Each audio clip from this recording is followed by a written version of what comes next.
بسم الله الرحمن الرحيم. أعوذ بالله من الشيطان الرجيم. بسم الله الرحمن الرحيم. الحمد لله رب العالمين، والصلاة والسلام على رسولنا محمد وعلى آله وأصحابه أجمعين. رب اشرح لي صدري ويسر لي أمري يا رب العالمين. السلام عليكم ورحمة الله وبركاته. Kadirli din kardeşlerim, kadirli milletteşlerim. Bugün bizning o'tashak temamiz kichkina alif bilan kelishi vav harfining holati. Mana Qur'onda shunday so'zlar bor.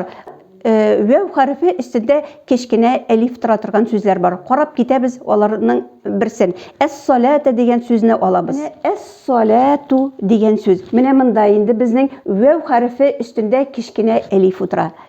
Alif o'tira. Mana bu ishroqda biz mana bu vavni bir nechikda e'tibor etmaymiz. Bizning mana shu kichkina alifi biz ishini o'rindiq bo'libgina xizmat etadi. Chunki mana bunda bizning lam ustida narsa bor, fath bor, ona mana shu kichkina alif so'zi. Mana bu ishroqda vav harfi kichkina alif uchun o'rindiq bo'laydi. O'zining ustida o'tirib turgan o'rindiq kibigina. Biz buni tushirib qoldiramiz. Vav harfini bir nechikda e'tibor etmaymiz. Ham as-salatu deb lam harfini bilan fath bilan so'zamiz. As-salatu, as-salatu, as-salatu.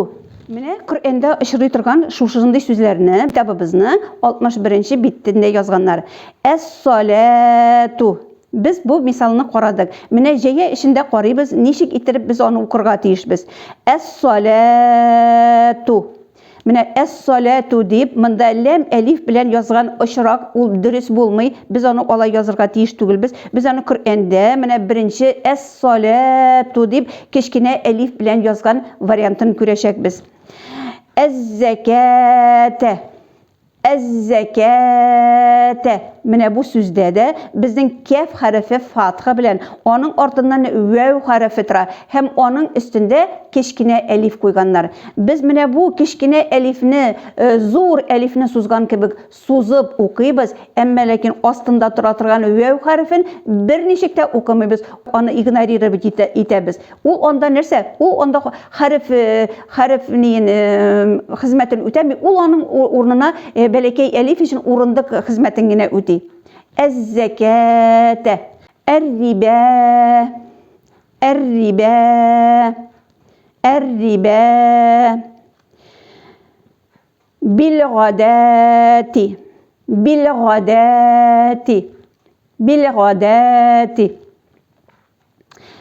manata, manata, manata, manata.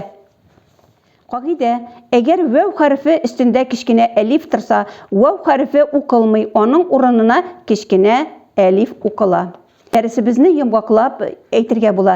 Mana biz bugungi darsda narsani anglab qolarga tiyishmiz. Qur'oni Karimda agarda fatha harfidan so'ng vav harfi kelsa, ham u vav ustida kichkina alif tursa, biz o'qiymiz kichkina alifni. Vav harfini biz onda nishlaymiz, o'qimishga tushirib qoldiramiz.